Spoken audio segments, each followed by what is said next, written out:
What's going on, everybody? Eric Lindquist at Stochastic here on the Odd Trapper channel, coming to you with another edition of Lindy's Leans, Likes, and Locks MLB. Hit that like button, subscribe button, notification bell. Goes a long way for me on this video. Goes a long way for you. That way you become a prize whenever great content is going live here at our little neck of the YouTube woods. Alrighty, y'all. Yeah, not a whole lot to talk about here from Thursday. Had a really good morning. San Diego, Minnesota ended up on the under of that, and Minnesota money line cashed both of those. Didn't get any of the home runs that I had in the morning across, but they were only quarter unit plays, so profitable heading into the afternoon evening window. So looking forward to that. Hopefully, just a couple of plays. There wasn't a whole lot to do with 6 games in MLB, but we're back with 15 here for Friday. That's going to be great. You can also check out NBA Lindy's Leans, Likes, and Locks, covering everything from the Game 6s that are going to be awesome on Friday. We've got Heat Knicks. We've got Golden State, LA, going to be awesome stuff there. The Lakers, I guess there's 2 LA teams, should probably specify. Not that the other one is even playing. So we're going to fire this one up, just like you should fire up Bet365 if you're in Colorado, New Jersey, Ohio, or Virginia. I'll talk about them a little bit later here, though. Can't even say words right now, so let's just get into it, shall we? Before I lose my breath, let's get to the pick, shall we? Our day gets underway with Graham Ashcraft going up against, and we're going to have to take a second with him because Eury Perez. And this dude might be really, really good. Starting pitcher here. He's 6'8". He's 20. He throws the ball really hard. His minor league numbers are ridiculous. 2.85 ERA in the minors so far. 186 inning pitch sample size as well. 260 strikeouts in that. I mean, he's going to deal at the big league level. I am ecstatic for this guy. This might be the future of pitching here, and you're going to remember the name, Eury Perez. I've been waiting for him for a long time. Nice to see him get the call up, and if you saw Sandy Alcantara, if you saw his lovely video that he had tribute to Eury Perez getting the call up to the majors, it was pretty good stuff. Worth the watch. Definitely worth the watch, but I anticipate amazing stuff right from the get-go, and I don't say that about many people. I love the fastball. It is plus. I love everything about the breaking plus across the board. I mean, this is going to be an electric pitcher here at the big league level. No doubt about it. No doubt in my mind. And that creates a pretty interesting spot here in this first game because he gets a phenomenal matchup in Cincinnati on the other side of this one. And, well, they're not good at hitting right-handed pitching, that's for sure. Well, they're not good at hitting any pitching, and you get the ballpark downgrade. And again, Eury Perez, 6'8". I want to back 6'8" pitchers. And Grant Ashcraft on the other side has been pretty decent himself. 3.82 ERA. Started to get hit up. Well, it was pretty much all against the White Sox there at home. But that's the thing about pitching in Great American Ballpark. It is going to expose every part of your game when you're not on. Small, tiny little ballpark. Ball flies far. You give up home runs. You give up hard contact. It's not going to get good. 8 earned runs, just an inning and a third, or an inning and 2/3, excuse me. But also a phenomenal matchup. Righties, definitely the preference here to be facing this Miami Marlins team that's just not very good overall in the batting department against them. Just a 79 WRC plus, 129 ISO. And now you go into this ballpark. We're having a lock rate from the get-go. Haven't done this in a while. Lock the under of 8. Getting our day going. Yes, Eury Perez. Get ready, folks. He's here to stay. The other game that we have going in this 6:30 p.m. Eastern Time, 3:30 p.m. Pacific Time window is far less appealing to me. Seattle and Detroit, pair of southpaws that just aren't very good on the mound. We got Marco Gonzalez, who I just never enjoy from Seattle. 278 expected batting average. 17.6% K rate. Would it shock you to know that he's actually seems like he's improved in that department?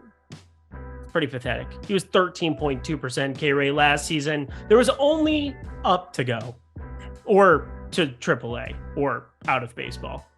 Those would be the other 2 options. So I guess there were other places for him to go down to. But either way, Matthew Boyd, excuse me, 30.5% hard hit percentage here for the lefty from the Tigers side. 304 xWOBA, just a 20.9% K rate. And as I look at these numbers across the board, Tigers pretty much plus 105 to plus 110 everywhere. I thought about maybe backing them. I really did.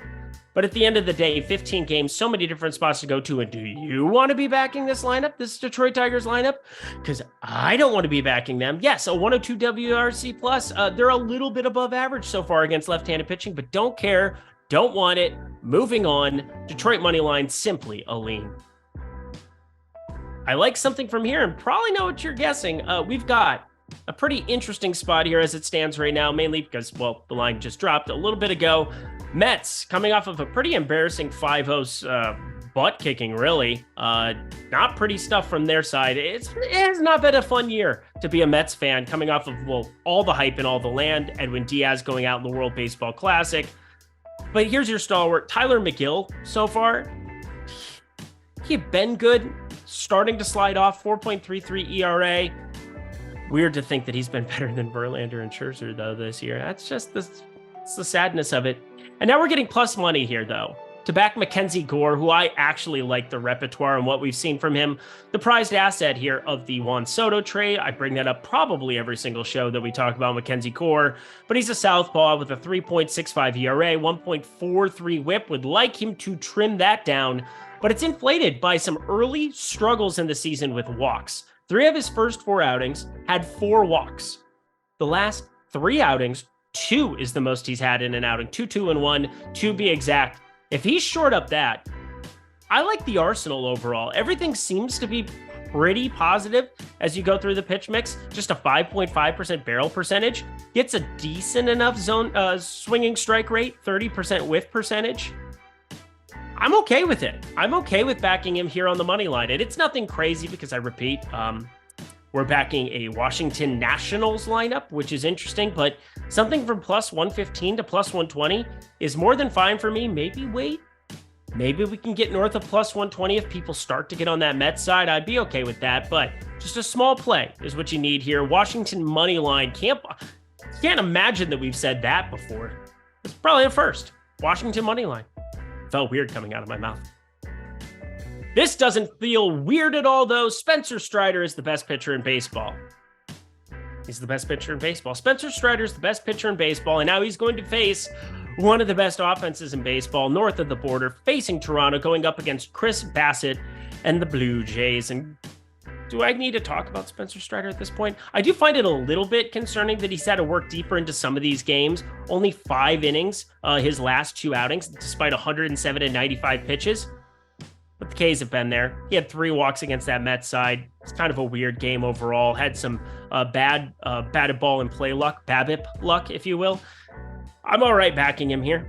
In fact, I'm very okay backing him here because we're getting plus money on the run line to back him up against Chris Bassett. And pretty much every Toronto starter that isn't Kevin Gausman has found some sort of struggles so far this season. Now, the 31.3% hard hit percentage, I can get behind that. But a sub 20% K rate, nearly a 12% walk rate, these are not the numbers you were looking for. These are not the numbers you've been looking for, Toronto. 4.28 ERA, 1.23 whip.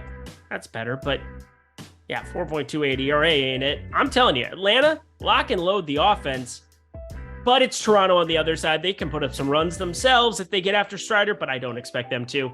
Give me Atlanta on the run line, -1.5. Think it's a decent target pretty much anytime Spencer Strider's on the mound, and you're getting plus money to back him against good offenses, plus 114, currently the best available line, FanDuel Sportsbook. That's where I got it.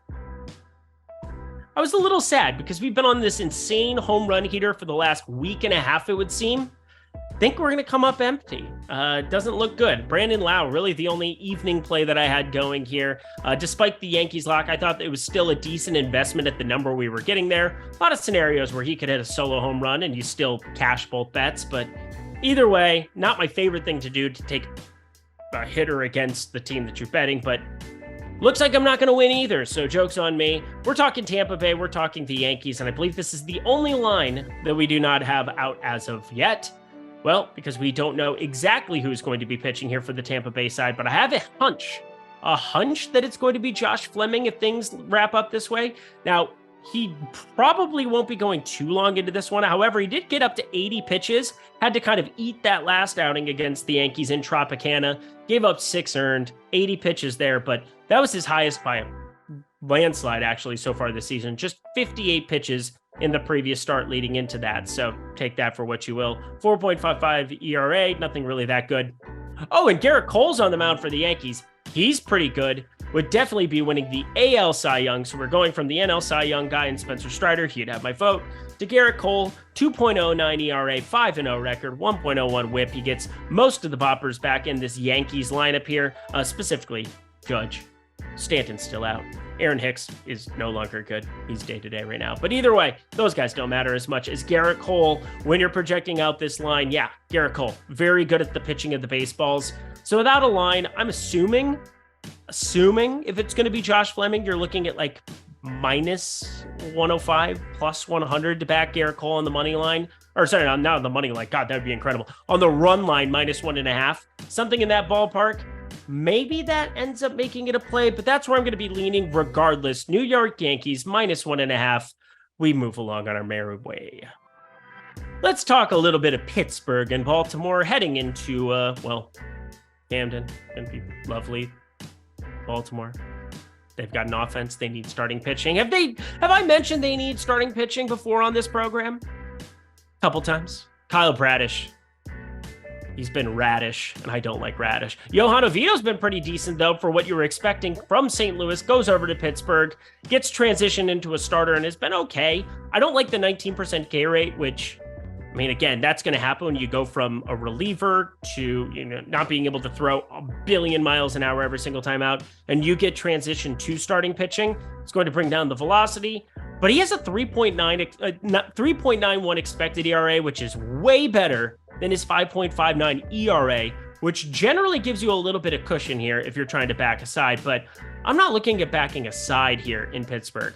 I'm looking at batting with my guy, Jack Sawinski. Pretty wild to see him at the top of my home run model when I pulled it up. Now, Brian Reynolds is up there too. Want to throw it out there. But these lefties, again, you want to be getting lefty power going up against Kyle Bradish. 51.6% hard hit percentage, 352 xWOBA, 19.4% K rate. It's not good. And one of my favorite things to do in baseball, in the home run model, is when you have power that is facing somebody who doesn't get strikeouts, and you have a power bat who generally strikes out a lot, like Jack Sawinski does, 33.3% K rate, you know what happens? The ball gets put in play more often. And when you have a 47.4% hard hit percentage, a 542 expected slugging, those numbers meld together and you are getting value almost all the time. Now, the home run plays, they're few and far between, mainly because books, they have just inflated this market to no end. It is so hard to beat over a long sample size, but you know what? I'm smashing the home run market because I'm very selective about my plays, where I want to be firing them, and I give you the number that I projected out where it's a break-even number. So, Jack Sawinski, plus 360 or better, and I expect it to be way north of that for what it's worth. Jack Sawinski, plus 360 or better in this ballpark against this starting pitcher, somebody who doesn't get Ks, and man, so he's going to be hitting the ball in play. Expect good things to happen. Jack Sawinski, the first play on the board. I think I have 3 homer plays. I don't think I've had 3 of them on this video all season long, but hey, good times to be you. Let's do it. Jack Sawinski gets our day going in the home run department. Another one of those homers we have going here. We have the Angels taking on the Guardians in Cleveland. Interesting spot because there's a really good lefty on the mound here so far this season. Logan Allen for Cleveland. Enjoy what we've seen from him for the most part. Think there's a little window dressing on the 26.8% K rate, 2.70 ERA.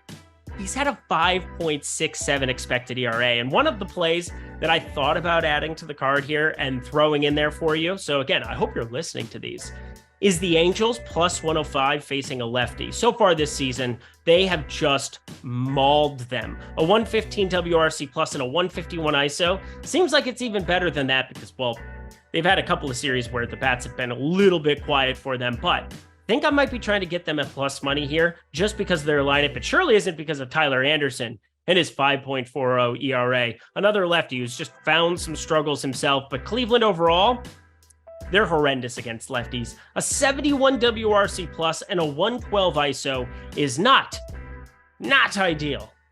So yeah, I'm going to probably be adding the Angels to the card. But something I like even more than that right now, the idea of Hunter Renfroe. He has been a notorious lefty killer his entire career. The right-handed bat is just unbelievable with 10 homers already this year, 257 average, and homered in 3 of his last 4. Not that I care about such things. It's always about what's going to happen in the future. Well, he's proven that he's going to maul all lefties. So Logan Allen, 12-degree average launch angle, a 475 ex-Wobicon.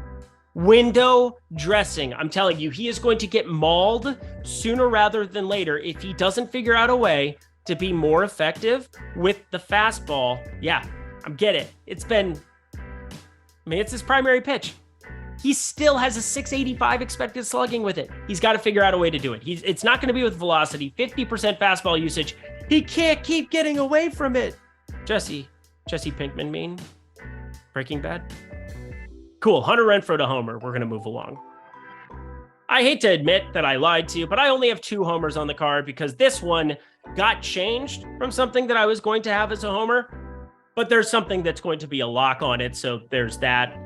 I'll give you the home run play in addition to it if you want to be putting this on the board, but it's pretty clear cut that I was going to do it either way. So, again, I can't wait for the comment section. You only put 2 homer plays on the card. Well, no, there's 3.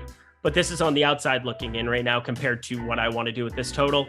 But we have the return of James Paxton on the mound.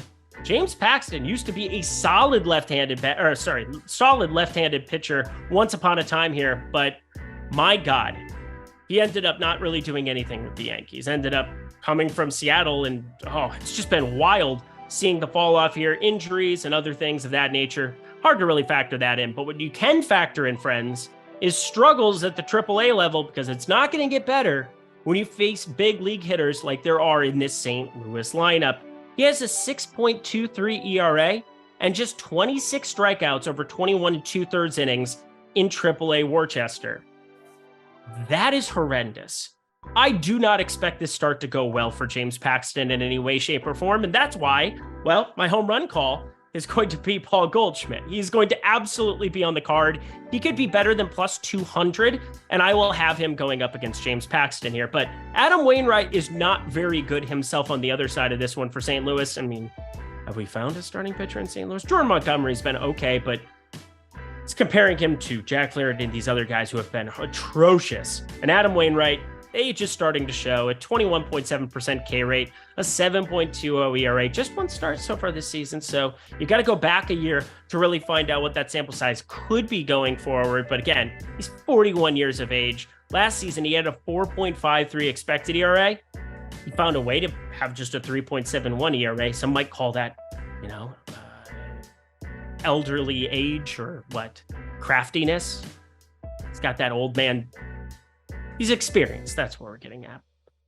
But my God, how is this total just 10? I get it. 10. You see the total, it's double digits. You think Coors Field. You think Great American with 2 good offenses. Cincinnati's not a good offense. But either way, I am locking the over of 10 here in this one. What are these pitchers doing here at the big league level at the moment? I don't know why James Paxton, because, he's got a contract that needs to get paid for and everything of that nature. But I'm telling you, the rehab starts to not go well, and now he's facing a very functional offense with a couple of lefty killers in it. Have fun. Over of 10, my second favorite play on the board. Well, it's just behind one that we'll get to a little bit later. Well, actually, second to last game of the day. Don't skip to it. We're going to keep it moving right here.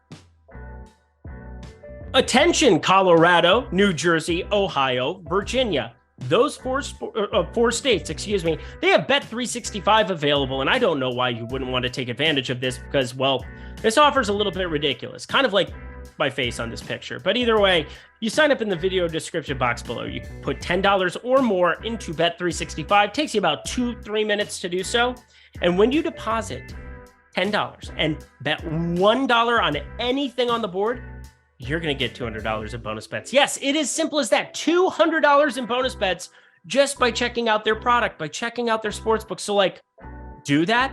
Unfortunately, it's not available to 46 states in the US right now, but Bet365, an established book overseas, comes on over to the US. It is only in Pennsylvania. Sorry, not Pennsylvania. Good Lord. Where did that come from? Ohio, Virginia, New Jersey, and Colorado, not the states that I just randomly throw in there. Those are the 4. Sign up in the video description box below, only if you're 21 and over. And if you have a gambling problem, please call 1-800-GAMBLER. Alrighty, y'all, about half the picks to go. Let's get to it. We go to the Cubs visiting the Minnesota Twins. Lots of NL flavor. Flavor going to Target Field here. Here. I'm here. Patrick Mahomes YouTube video. Some of you know what I'm talking about. Some of you think I'm an alien. That's fine. Sonny Gray's kind of been an alien this season with a 1.35 ERA, 4-0 for my Twinkies, 1.10 whip. I love him. I love our starting rotations right now. Is Bailey Ober going to continue being good? And then, of course, Pablo Lopez gets us the W there on Thursday. Feels good. But Drew Smiley, he's just being Smiley. 3.05 ERA, 0.99 whip so far this season for himself. I like what we've seen out of him as well. He's another guy that just has been solid with a 27.1% hard hit percentage. I mean, one's the righty, Sonny Gray, one's the lefty, Smiley, but they kind of do stuff pretty similarly, it would seem, and I really like the under. I get it. These offenses have been a lot better than you would expect. The Cubs, well, they paid some money for the likes of Dansby Swanson, Cody Bellinger. They got some good things into the mix, and hey, they finally called up Christopher Morel again. Why was he not up with the team to begin the season? I will never understand. Why is he batting 8th and 9th all the time, too? He's really good. I get it. He might have struck out a couple times. But the under of 8. I like it. This is another like-ish lock, I would say. It's about as good as it gets. No runs happening in Minnesota here. Also, chance of rain. Maybe you get some bullpens in there, but pay attention to the weather. Make sure that you get these 2 starters. That is the very least what we need, because they're the main reason that you bet things. So there you go. Cubbies, Minnesota, not scoring runs at Target Field. One familiar face, one not so familiar. Houston, we got going face the White Sox. And let's start with the familiar face, Michael Kopech. 53.2% hard hit percentage, 421 xWOBA, 586 expected slugging. It has not been good to be Michael Kopech. And he's had injuries. He was in the bullpen, was insane out of the bullpen a couple of years ago. It's not going to really work out for him as a starter. Just kind of is what it is. Gave up 4 homers in that last outing against Cincinnati. 4 homers. It inflated his ERA a little bit, but they were all solo shots, so not really. 5.97 ERA. It's not great, my friends. I want to target him. And we're going to target him with an interesting guy that I didn't know a whole lot about, JP France. Apparently, this individual made a start, and I just completely missed it out of the middle of nowhere. He's got really cool goggles. 0.80 whip, no ERA because it's just 1 start, 5 innings pitched, but looked really good in Seattle. Now, that's a really good ballpark for pitching. This is pretty neutral overall. But this White Sox lineup is just not very good at all. And against righties, they've been even downright atrocious. An 86 WRC plus. They don't strike out a whole heck of a lot, but that's not really going to be JP France's game here at the big league level.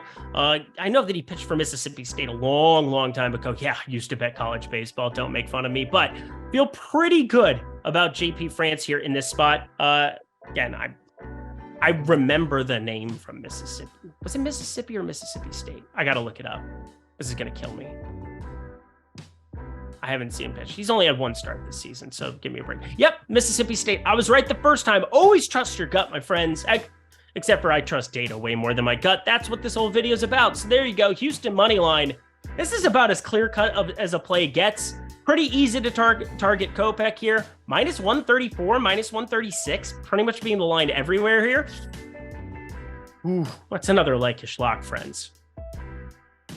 Off to Coors Field we go, and oh boy, you could expect a massive total here in this one with Taijuan Walker going up against Austin Gomber. Now, Taijuan Walker put together a really good outing last time out. I was watching some of that game. Let me pull up the numbers, shall I? I shall. 6 innings pitched, 6 Ks, 5 ground balls, only 1 solo shot that he gave up. Only 3 hits in that entire outing, too, against Boston. And they've got some decent lefties in that lineup for sure. Now, this ballpark has done in a lot of people, but at least with Taijuan Walker, one of the good things you have with him is he throws that split fingers. It's an interesting kind of release. It's always dipping down to the bottom left corner of the plate. I think he should be okay. It's not something that needs to spin a crazy amount to be successful, which you're always thinking about when it comes to altitude. So yeah, that's a lot of information getting thrown in on him here, but a 52.1% ground ball rate. That is by far the best that he's had in his Major League Baseball career so far this season. Does it continue? Well, if it does, it's looking really, really good. But yes, the split finger, only 1,518 RPMs. Yes, 1,518 RPMs on that sucker. That is so, so low. I think it could be a successful pitch at altitude here. So Taijuan Walker, somebody that I am taking a look at, and maybe I'll look at shorting some Colorado props, but I don't know if I want to be going towards anybody in Coors Field here in this spot at their current numbers here. Philadelphia, rightfully, -148. I think that's about appropriate on the money line. And Austin Comber's just terrible. He's not good. He's got a cool last name, Gomber, but that's about it. 389 xWOBA, 302 expected batting average, 14.7% K rate. You're not missing bats. At least he's a lefty, so when you face Marsh and Schwarber and that Bryce Harper fellow who's pretty good at baseball, you're neutralizing him a little bit as they're on the lefty side. But Nick Castellanos, he's starting to hit again. JT Realmuto, Alec Boehm. There's enough righties that can do damage here still. The under of 12 is projecting out at the best, and my sheet says I should make this a play at 11.1 runs, but I'm not going to do it. Under 12. If you're feeling real frisky, maybe Taijuan Walker can get it done here for us, but definitely don't see Austin Gomber being the reason that you'd want the under of 12 here. We have 3 games to go. Hit that like button, hit that subscribe button, hit that notification bell as we head to a pretty interesting spot here, if I do say so myself. Alex Wood coming off the IL here. He had 3 starts this season. We haven't seen him since the 18th of April, almost a month running into it. Look at me doing math. Nobody said there'd be math. Actually, this is all baseball. It's a lot of math. There's some art too. It's the pitching side of it, but 1.80 ERA. When he's healthy, he's been really, really good. At AAA, he looked okay. He was over at AAA Sacramento.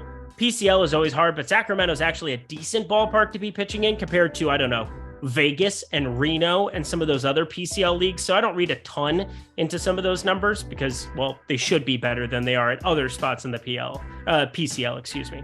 And Ryan Nelson isn't good. 6 ERA, 1.53 whip. He's a back-end starter for Arizona. They're trying to make anything work.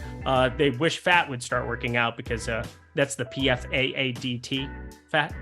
He was supposed to be really good. He's not very good here at the moment either. But I think this would definitely be an overplay in any situation where Ryan Nelson's on the mound here and you get an opportunity to have a pitcher who hasn't been back yet. I don't know what Alex Wood's velocity looks like, and that's what I'm getting at. I don't know what to expect. I don't even know what kind of pitch count to expect. And you get San Francisco outside of their home ballpark. 9.5 runs is not enough here for it. I've got it right around 10.6. There you go. Over, please. Like button. We've got Kansas City and Milwaukee here. Bullpen game. We're looking at a true bullpen game. Josh Taylor, he hasn't thrown more than 32 pitches in a start all season long. That tells me bullpen, and Kansas City's bullpen, not exactly ideal. They do have some pieces, but overall, this is going to be a targetable spot here, especially with Corbin Burnes on the mound here for Milwaukee. He's been all right this season, not his Cy Young self, 3.86 ERA, 1.13 whip, but I love what we've seen from him the last couple. I get that there were 5 runs scored against him in San Francisco, but only 2 of those earned. He's had 5 Ks now in 3 straight. The ground ball rate is starting to come back up here. He's now gotten up to 94 pitches after being kind of babied early on this season. I think we're going to see just good enough stuff here from Corbin Burnes that -1.5 on the Milwaukee side would make some sense. Now, you have to look at the primary handedness of some of these bullpens, and it looks like it's going to be mainly righties. You do have Aroldis Chapman left side, Kansas City. That's pretty wild to think about. Didn't even really know that, but Kansas City overall, an 82 WRC plus against right-handed pitching themselves. Pretty bad offense. So I'm other than the top of it where Bobby Witt and MJ Melendez sit, pretty targetable spot here for Corbin Burnes. So Milwaukee -1.5. It's the lean. I wish we got a little bit better number. We'll see kind of who that long reliever could end up being. I have no clue, as we haven't really seen that from Kansas City so far this season from what I'm looking at. But one thing is for sure, Josh Taylor, not going to be long for this one. Southpaw, hard to project out anybody from Milwaukee left on left. Did somebody say lock button? Oh, I'm very excited for this one. My favorite play from the day comes from it. Texas facing Oakland. Martin Perez, the ground ball expert himself, revamped Martin Perez, going up against Ken Waldichuk. And I have to ask this every single time. How much wood would a Waldichuk chuck if a Waldichuk could chuck wood? Well, he can't chuck wood. Wood connects with everything he throws. A 369 xWOBA, a 502 expected slugging, just an 18.1% K rate. Ken Waldichuk is no good, very bad at the throwing of baseballs, as evidenced by his 7.25 ERA, his 1.75 whip. Now, he is a lefty, and Texas was routinely much better against righties, but I didn't necessarily buy into that. I thought their numbers would come up against lefties. They have a 126 WRC plus against left-handed pitching. That is third best in baseball. A 170 ISO, that trails Tampa Bay and Atlanta, who are up by a mile, so we're not going to really be worried about that. Just know, Texas, they have enough righties where it just made sense, whether it was Marcus Semien, whether it was Dallas Garcia, whether it was Robbie I kind of miss him. Robbie Grossman.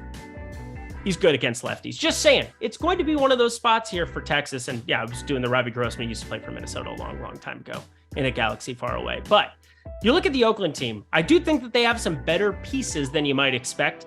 We've talked about that multiple times. JJ Bleday, folks, well, he's neutralized left on left. I like Ryan Noda, 378 xWOBA, pretty decent start to his big league career. And Brent Rooker has been outrageously good. But other than like Shea Langoliers, who it's only because he's a catcher that I project him out decently well, just relative to his position, he's a decent enough hitter. I think that this is insanely targetable for Martin Perez to just mow dudes down. Now, not with a K rate by any means, but literally down as in ground balls, and keep that going. Last season, he had a 51.9% ground ball rate. It's been not as good, 42.7% ground ball rate, but I expect that sinker, which is his primary pitch, to start inducing weaker contact, especially against a bad team like the Oakland Athletics. A terrible lineup at the back half of this. So, my friends, lock button. It's minus 115, minus 120 best available lines that I'm currently looking at everywhere, but that is just fine on the run line. Texas, minus 1.5, my favorite play by a landslide. Oh, and did I mention Oakland bullpen? You guys always want your bullpen facts. North of a 6.5 xFIP right now. That is horrendous stuff. Texas, minus 1.5. Nuke it to the moon.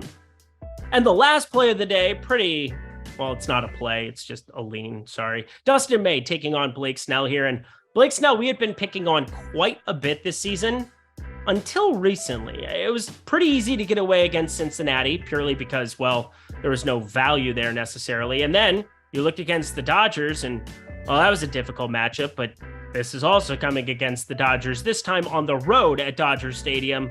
4.89 ERA, 1.57 whip. None of that is very good, but I do like some of the changes he started to make here. And the big question is always, can he reduce those walks? He had 3 last time against LA, 0 against Cincinnati. He's at least been better in that department.